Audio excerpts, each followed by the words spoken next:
Encore une petite étude. Encore une, hein. Oui, 10. 10 ou pas?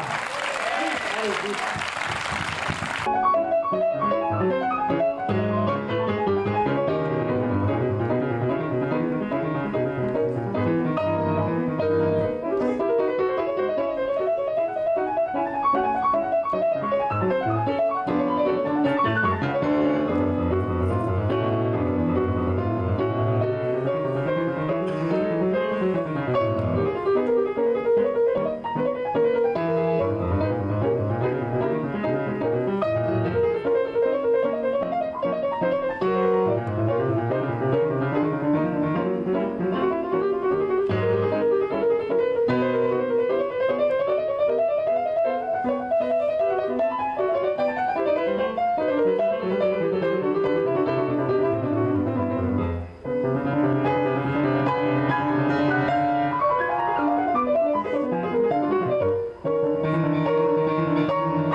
La participation ici d'une autre catégorie d'instruments, la domra.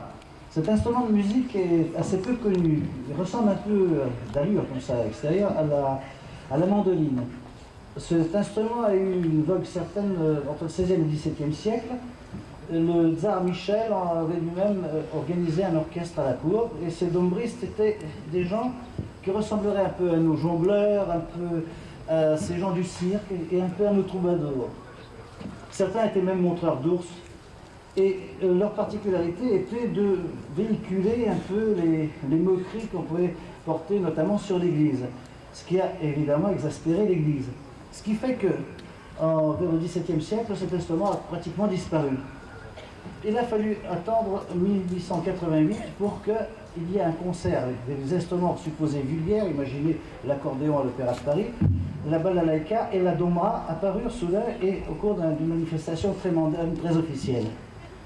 Et puis depuis, il y a eu un peu de silence autour de cela, et continuellement, en Russie, cet instrument était toujours resté populaire sans qu'il y ait d'improvisation dessus. Or, notre ami Alexandre Tsegankov est un des, comment on appelle ça, un artiste et aussi un improvisateur. Il a réhabilité en quelque sorte cet instrument avec un jeu très particulier. Il a inventé un jeu par intervalle, il y a un disque qui vous narre ça en russe, et là, vous ne pouvez peut-être pas tous l'interpréter. Alors Tsegankov, donc, vous interprétez ça avec son épouse Inna Shevchenko au piano, et à la fin, son fils lui-même participera à ce concert en jouant avec ses parents. Alors, je vais vous énumérer les morceaux que vous entendrez assez rapidement, parce qu'ils sont assez courts, mais leur énumération peut être fastidieuse. De Bougashki, vous allez avoir un ensemble de fantaisies musicales de concerts sur 2 thèmes russes. Ensuite, Tsegankov a fait un arrangement sur des airs de danse russes. Ensuite, de Paganini, vous avez le Carnaval de Venise. Et les tchastushki. Les tchastushki, ce sont des chansons humoristiques. Vous voyez, ce type de chansons, comme on pourrait chanter un peu en revenant de Nantes, autre chose. La seule chose, c'est que c'est toujours